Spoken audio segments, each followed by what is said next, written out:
घाटवर मराठा आंदोलक मनोज जरांगे यांची निर्णायक बैठक होणार आहे। सध्या त्या संदर्भात ते बोलत आहेत। थेट जाऊयात।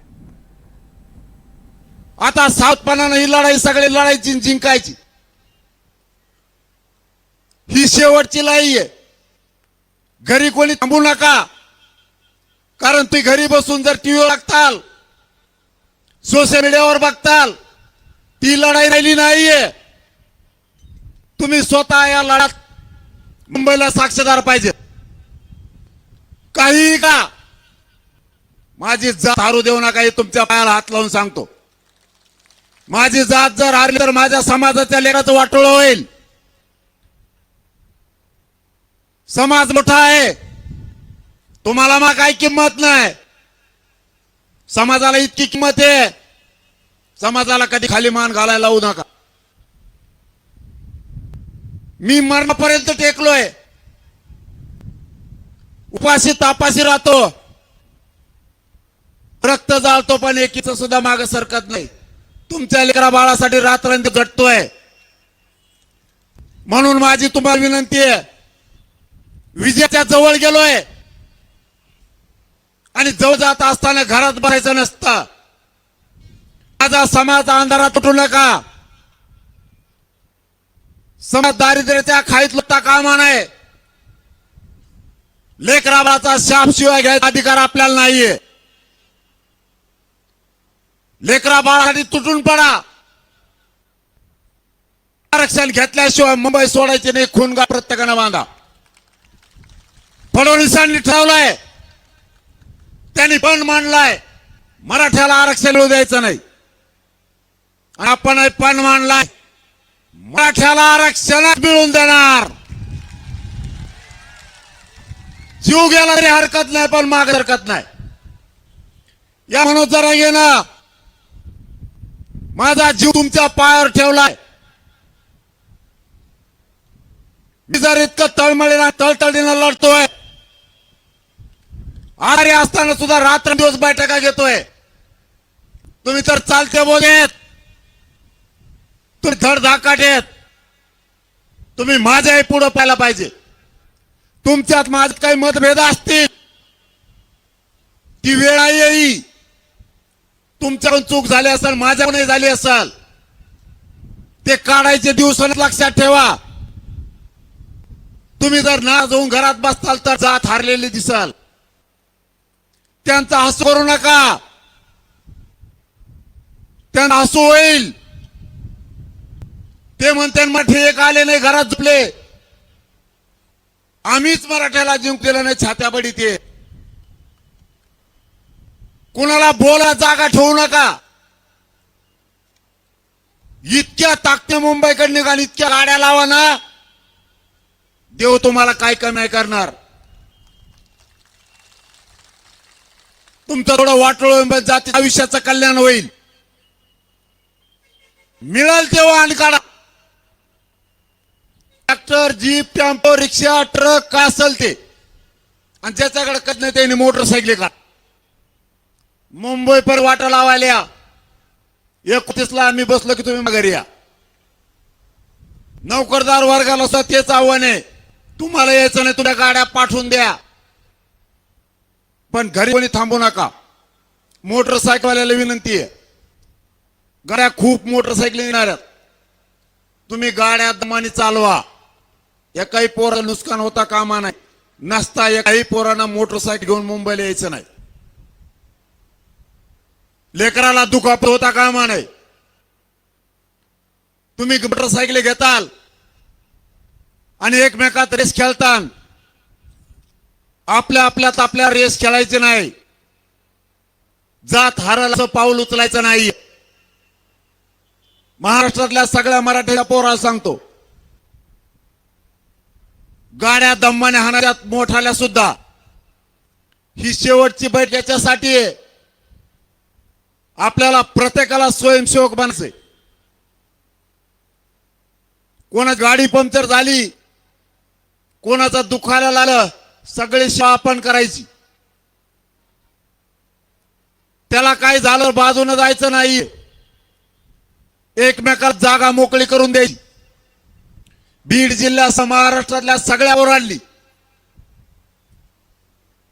तुम्ही अधिकृत जरी स्वयंसेवक नसाल तरी स्वयंसेवकापेक्षा जास्त काम तुम्ही स्वतः करायचं.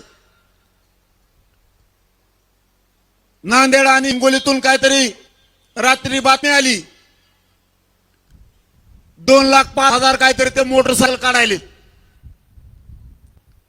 तुम्हाला जर गाड्या दम्माने हाणता येत असल्या तर घ्या, नसता मोटरसायकल जर तुम्ही पळवायला लागले, माझ्या समाजाच्या लेकराला इजा झालेला सहन होणार नाही. तुम्हाला जाहीर सांगतो, नाही येऊ नका. तुमच्या लेकराला आरक्षण मिळून द्याला, त्यांच्या डोक्यावर गुलाल टाकायला मी खंबीर आहे.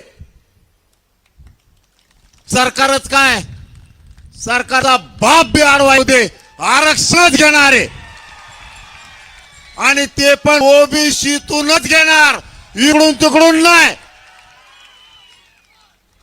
आपला ठरलेला विषय आपण बदलत नाहीत. मला फक्त शांतता तुमच्याकडून पाहिजे.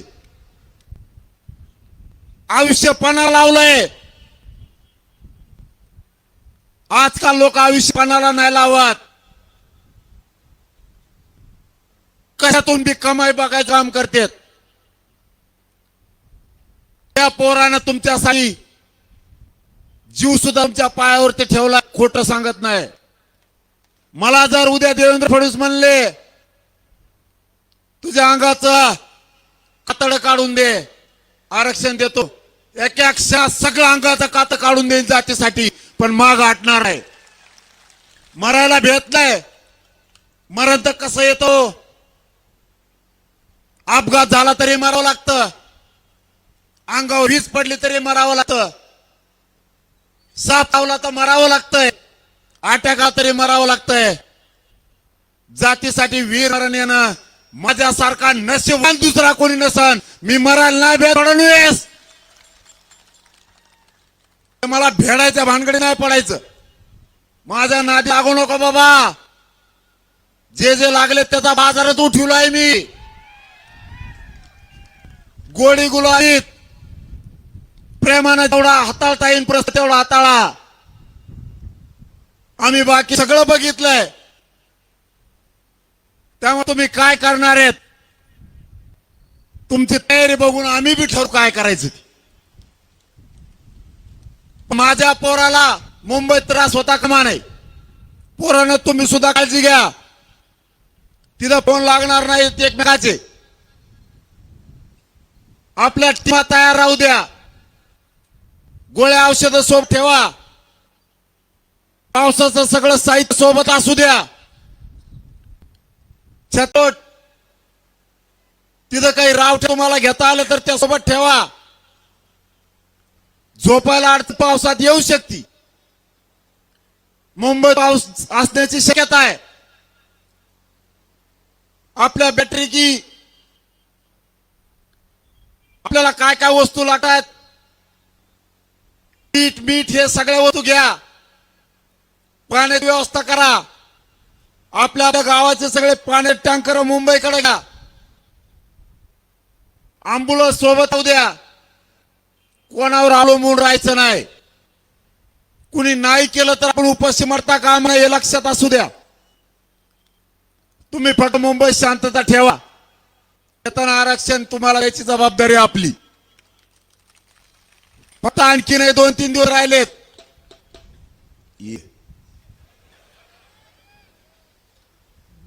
असे वस्तद लागलेत ना मला बी. मला काय सुचूनच देत नाही. आता एका बाळा तिकडेच घेणार आहे की तू हे टंग टंग हे सगळं. मी तिथं आणखी व्यवस्था केल्यात का? तिथं बाबा मोठमोठाले बाबा आणलेत कीर्तनाला. रोज संध्याकाळी कीर्तन. शाहीर आणलेत, नामवंत शाहीर आहेत. दुपारच्याला ती, सकाळच्याला संगीत भजन जबरदस्त गायक आणले. वाजणारे बी आहेत, डेंजर वादक. महाराष्ट्रात नावारूपाला आलेले. कुणाला जे आवडतं काय ऐकायचं. कीर्तन आवडतं कीर्तन, भजन आवडतं भजन, शाहिरी पवाडा. आणि हे काहीच नाही आवडलं, आपण आपले डीजे घेतलेले जे चालून द्या का कोपरा धांगाडांग धांगाडांग तुमचं त्या बाजूला काय करता मग. दुसरा पर्याय नाही आता काय त्याला. ज्या त्या वस्तू ज्यांनी त्यांनी सगळं घेतलं, काही गोंधळी घ्या, त्यांचा लय झपका चालू तू.